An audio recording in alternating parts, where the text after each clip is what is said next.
Good evening, everyone. I was going to say that I watched this guy the interview today, and how many of y'all ever heard of prosperity gospel? You heard of it? Yeah. Well, prosperity gospel is where it's what a lot of these new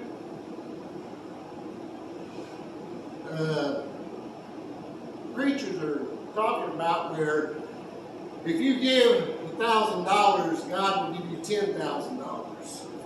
You give your last dollar, He's going to give you $10. That's what prosperity gospel is. It's about being rich, about God making you rich. And who all knows Will Smith? Everybody's pretty familiar with the guy Will Smith, right? Okay. There for a while he was a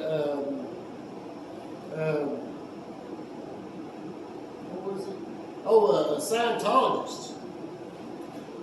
And I don't know if y'all know what Scientology is, but it's run by L. Ron Hubbard, who created it. And anyway, Will Smith was being interviewed over a new movie he had just done. And the reason I found this interesting is because of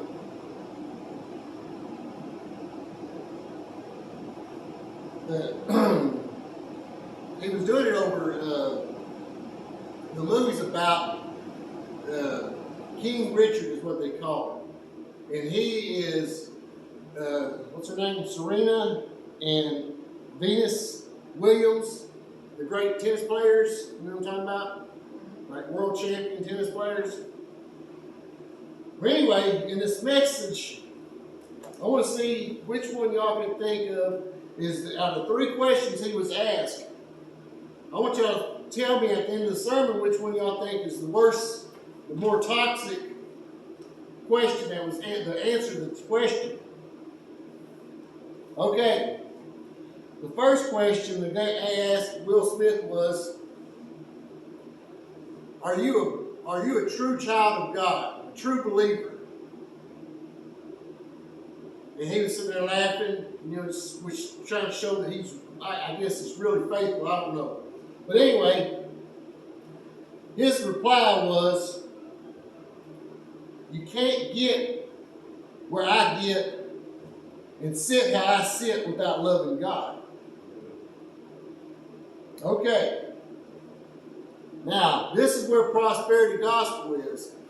Because what Will Smith is saying is because I love God so much, that's the reason I'm where I'm at. I got my money, I got my fame, I got all this stuff because I love God and God loves me. So that's saying that the poor mother that had 6 kids that worked 2 jobs, or like you have 6, how many kids do you have? 6. Poor mother that worked and had 6 kids and worked 2 jobs to support them, and focused her life around raising her family right. And she had 2 nickels to rub together at times. That means God didn't love her by prosperity gospel. It means you wasn't loving God enough. I don't think that's the case. Because God never promised to make you rich. Or at least I haven't found it yet in the Bible. I know He will make you rich in heaven when you get up there, but then you can't spend it down here. And it's kind of, like I say, to me, it's demeaning to people that are struggling in life, that love God. Then what about the people that go to these third world countries and live in these little camps in Cambodia and all these other little countries and spread the word of God to these people that never might have an opportunity to get preached to by somebody about God? And they're teaching them. They're not getting paid for that. But they're spending their life over there doing that because this is what they love. They love spreading God's message. And according to him, God don't love them because they don't have nothing. Secondly,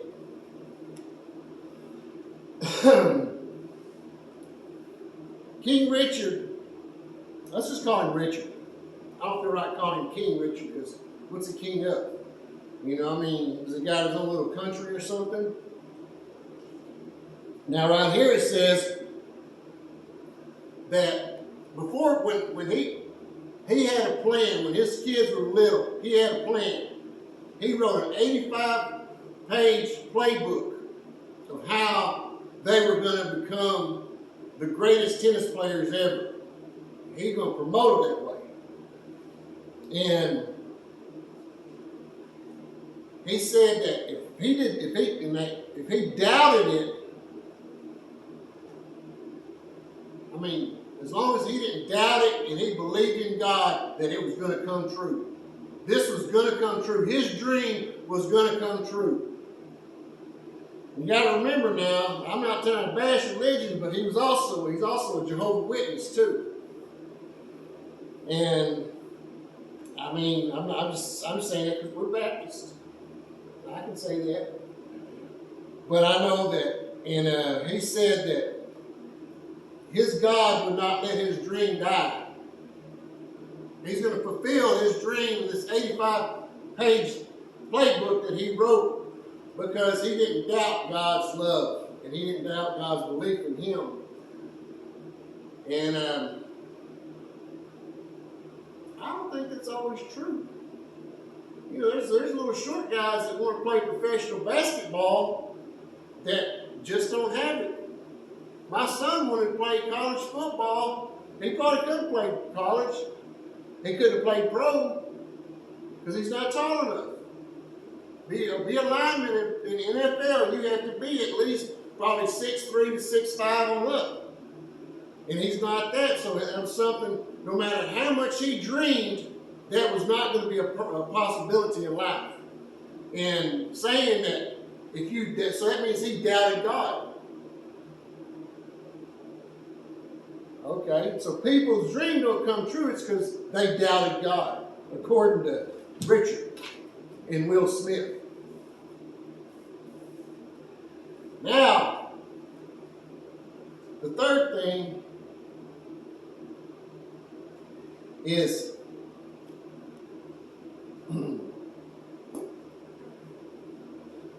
if you do good in life, this kind of blends together. I'll look at it now. Because I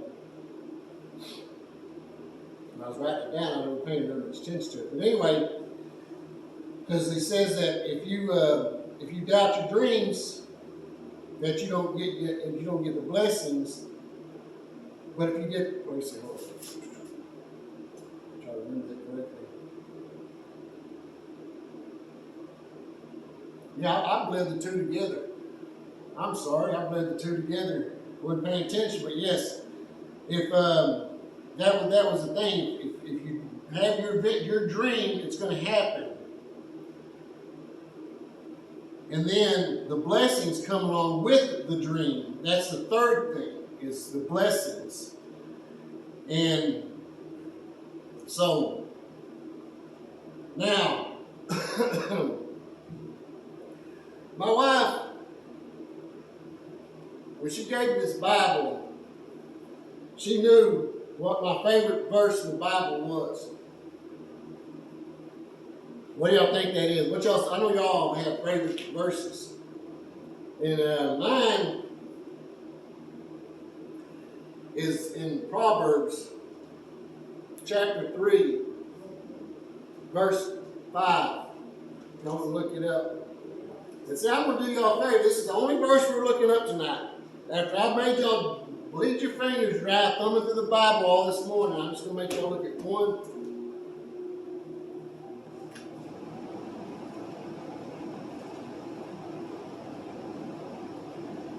In Proverbs chapter 3, verse 5, it says, "Trust in the Lord with all your heart and lean not to your own understanding. In all your ways acknowledge him, and he will make your path straight. Now, trust in the Lord with all your heart, and lean not to your own understanding. What does this sound like on here? This sounds like you're leaning towards your own understanding of God. Because if I love God enough, I'm going to become rich and famous. If I believe in my dreams enough, they'll come true. And I'll have the blessings come along with them. So since I blend 1 and 2 together, which one do you think is the worst of these three? These two. Y'all think it was one of saying that if I don't love God, I wouldn't be where I'm at? Or do you think it's the second one saying if you believe in your dreams, God will bless you? Well, technically, it's one. Because just because you love God, don't mean that he's going to bless you, because this is not, in the prosperity gospel, to me, it's more like a spoiled parent type raising a child. If you do good for mama, I'll buy you a toy. If you do good for mama, I'll bake you a cake. And so if you do good for God, he's going to bless you. Well, I'd say it, but God, blessings don't get you into heaven. Your own work does not get you into heaven. You can stand behind this pulpit, preach 10 times a day, 365 days a year. You can go out there on the street, preach to anybody you see, and your good works are not going to get you into heaven. And they're not going to make you rich and famous either. That's a deadly, deadly thing to tell people, that if you didn't love God, I couldn't be where I'm at, because I've heard that before. I've heard people say that before, that if I didn't love God, I wouldn't be where I'm at. I always thought, well, that's probably true. But then I started thinking about it, and I thought, well, why is it that Will Smith is famous like that? Why is it that people in the world, things are not fair? You know why it is? It's because the devil can bless you just the same as anybody else. And when you're in Scientology does not believe in God. Scientology believes in aliens and the gold buried down in the core of the earth. And if you're saying that you believe that before you believe God, how much do you really believe in God? Because as long as you're getting blessings, because remember, when Jesus was taken up, was it on Mount Olive? And the devil told him, everything you see will be yours, as if you take a knee to me. Because it's his to give you. This world is not ours. This world is controlled by the devil, and God is trying to get us through it, coach us the best way through it, to get us into heaven and get us out of his midst. Because when we're called home, he's going to call us home, and what are you going to cling to? If you're clinging to your iPhone, you're clinging to your car, that nice fancy car that you've got, or you're clinging to that big fancy house that Will Smith probably has. Don't tell him Leo. But if you're clinging to the goods of this world, you're not going to make it into heaven. And you go back to Proverbs 3, chapter 3, verse 5 and 6. Trust in the Lord with all your heart and lean not to your own understanding. See, that's what I love about it so much right there. Lean not toward your own understanding, because we're not supposed to understand God. We're supposed to love him and let him do the understanding for us. Because he's a lot smarter than us, because there's no way that I could put this Bible together some 2,000 some odd years ago and make a lick of sense today. I mean, if I wrote something today and then 2,000 years from now, somebody read it about times and this and that, it wouldn't make no sense. Because men are not that smart, but God is, and God talks to us. And so anyway, thank y'all. I love y'all.